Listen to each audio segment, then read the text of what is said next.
ಅದನ್ನು ಪ್ರಶ್ನಿಸಿದ ಪತ್ರಕರ್ತರ ಮೇಲೇ ಯಾವನ ನಡಿ ಆಚೆಗೆ ಅಂತ ಸಿಂಗ್ಯುಲರಲ್ಲೆಲ್ಲ ಉಪಯೋಗಿಸ್ತಾರೆ ಅಂತಂದರೆ ಅವ್ರು ಇನ್ನೆಷ್ಟು ಕೊಬ್ಬಿ ಮದ ಏರಿರುವಂಥವ್ರು ಆಗಬೇಕು. ವಿಧಾನಸೌಧದಲ್ಲೇ ನೀವು ಪಾಕಿಸ್ತಾನ್ ಜಿಂದಾಬಾದ್ ಅಂತ ಹೋಗಿದ್ರೆ ಇದು ಸರ್ಕಾರದ ಟೋಟಲ್ ಫೇಲ್ಯೂರ್.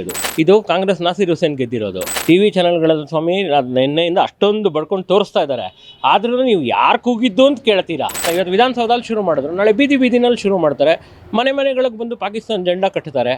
ಈ ಸರ್ಕಾರದ್ದು ಇದೆಲ್ಲ ಒಂದು ನೋಡ್ತಾ ಇದ್ರೆ ನಮಗೆ ಮುಂದೆ ಹೆದರಿಕೆ ಆಗ್ತಾ ಇದೆ. ಲೂಲು ಮಾಲ್ ಒಡೆತನ ಡಿ ಕೆ ಶಿವಕುಮಾರ್ ಅವ್ರದ್ದು.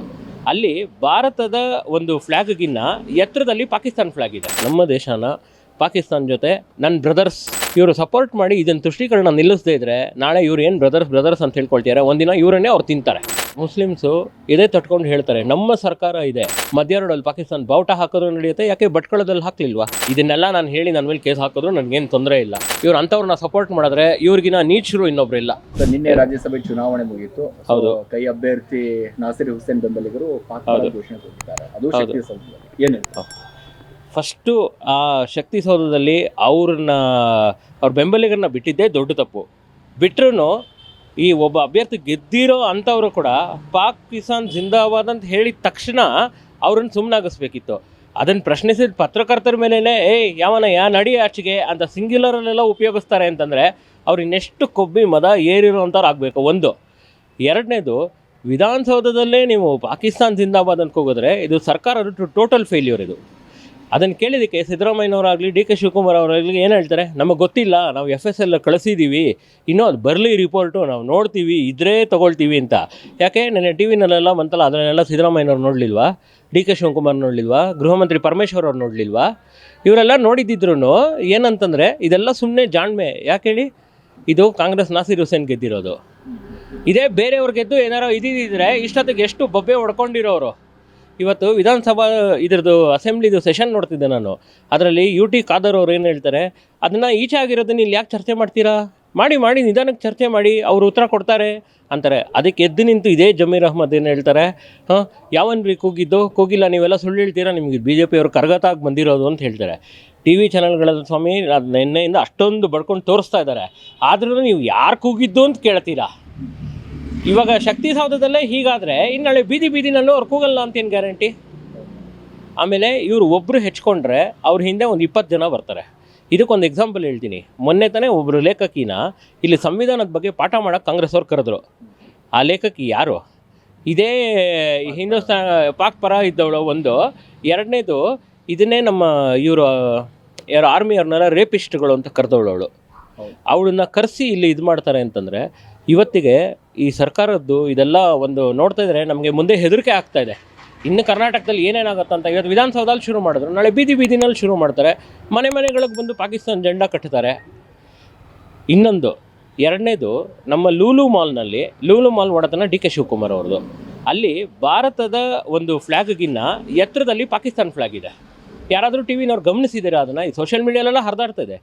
ಟಿ ವಿನವ್ರು ಗಮನಿಸಿ ಹೇಳಬೇಕಂದ್ರೆ ಇವತ್ತು ಈ ಕಾಂಗ್ರೆಸ್ನವ್ರು ಬಂದರೆ ಒಂದು ಮುಸ್ಲಿಂ ಓಲೈಕೆ ಮಾಡ್ತಾರೆ, ತುಷ್ಟೀಕರಣ ಮಾಡ್ತಾರೆ, ಎಲ್ಲ ಮಾಡಿ ಕೊನೆಗೇನು ಅಂತಂದರೆ ನಮ್ಮ ದೇಶನ ಪಾಕಿಸ್ತಾನ ಜೊತೆ ನನ್ನ ಬ್ರದರ್ಸ್ ಅಂತೆಲ್ಲ ಅಂತಾರೆ. ಅವ್ರ ಬ್ರದರ್ಸನ್ನು ಅವ್ರ ಮನೇಲಿ ಇಟ್ಕೊಳ್ಳಿ, ಆದರೆ ಹೊರಗಡೆ ಬಂದು ಭಯೋತ್ಪಾದನೆ ಮಾಡಿ ಇದನ್ನು ಮಾಡಿದಾಗೆಲ್ಲ ನಾವು ಅವ್ರ ಬ್ರದರ್ಸ್ ಅಲ್ಲ.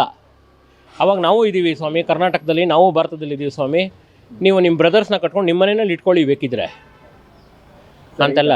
ಸರ್, ಈಗ ಕೇವಲ ಶಕ್ತಿ ಸೌಧದಲ್ಲಿ ಕೂಗಿದ್ದಾರೆ. ಇದನ್ನೇ ನಮ್ಮ ಭಾರತದವ್ರು ಏನಾದರೂ ಪಾಕಿಸ್ತಾನದಲ್ಲಿ ಕೂಗಿದ್ರೆ ಹಿಂಗಾಗ್ತಿದ್ರು? ಖಂಡಿತ ಇಲ್ಲ. ನೀವು ಪಾಕಿಸ್ತಾನದೊಳಗಲ್ಲ, ನೀವು ಕಾಶ್ಮೀರದೊಳಗೆ ಹೋಗಿ ಇವತ್ತು ಪರಿಸ್ಥಿತಿ ಚೇಂಜ್ ಆಗಿದೆ. ಆದರೂ ಕೆಲವು ಕಡೆ ಕಾಶ್ಮೀರಲ್ಲಿ ಬಾರಾಮುಲ್ಲಾ, ಅನಂತ್ನಾಗ್, ಕೋಕರ್ನಾಗ್ ಇಲ್ಲೆಲ್ಲ ಹೋಗ್ಬಿಟ್ಟು ನೀವು ಹಿಂದೂಸ್ತಾನ್ ಜಿಂದಾಬಾದ್ ಅಂತ ಕೂಗಿ ನೀವು, ಅಥವಾ ಭಾರತ್ ಮಾತಾ ಕಿ ಜೈ ಅಂತ ಕೂಗಿ, ನಿಮಗೆ ಕಲ್ಲುಗಳಲ್ಲಿ ಬೀಳುತ್ತೆ, ಏಮಾರದು ನಿಮ್ಮ ತಲೆನೇ ತೆಗಿತಾರೆ ಅಲ್ಲಿ. ಇವತ್ತು ಅಂಥದ್ದಿದೆ.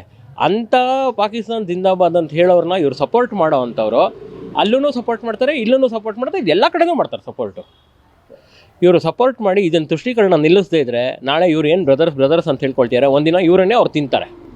ಅದು ನಮ್ಮ ದೇಶನೂ ತಿಂತಾರೆ, ಇವರನ್ನೂ ತಿಂತಾರೆ. ಇವರು ಕುತ್ತಿಗೆಗೆ ಬಂದಾಗಲೇ ಅದು ಗೊತ್ತಾಗೋದು.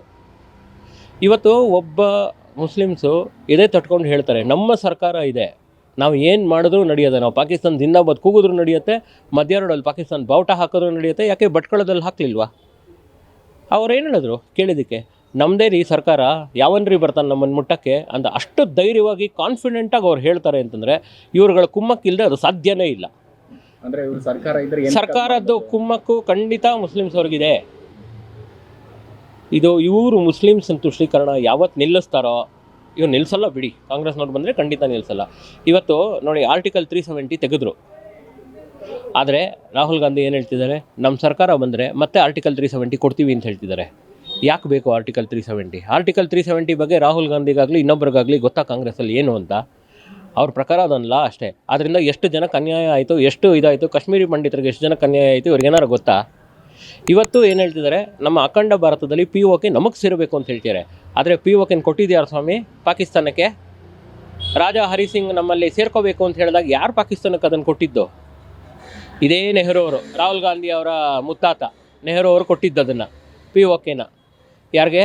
ಶೇಖ್ ಅಬ್ದುಲ್ಲಾ ಅವ್ರುಗಳ ಕೊಟ್ಟರೆ ನಿಮ್ಮನ್ನು ಸೇರಿಸ್ಕೊಳ್ಳೋದು ಅಂತ ರಾಜಾ ಹರಿಸಿಂಗ್ ಅವ್ರನ್ನ ಬ್ಲ್ಯಾಕ್ ಮೇಲ್ ಮಾಡಿದ್ದು.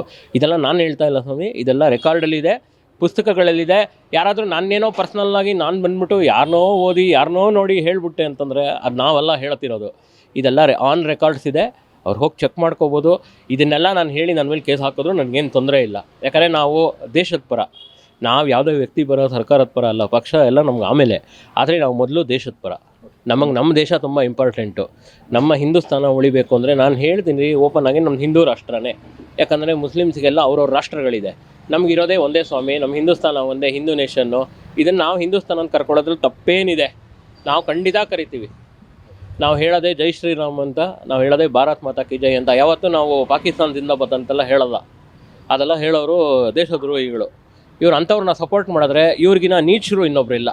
ಈ ಸರ್ಕಾರಕ್ಕಿಂತ ನೀಚರು. ಮುಂದೆ ಏನಂತಂದರೆ ಇವತ್ತು ಸದನದಲ್ಲಿ ಆಗ್ತಿದೆ, ಮುಂದೆ ಇದನ್ನೇ ಕಂಟಿನ್ಯೂ ಆದರೆ ಬೀದಿ ಇಳಿದು ಪಬ್ಲಿಕ್ಕೇ ಹೋರಾಟ ಮಾಡ್ತಾರೆ.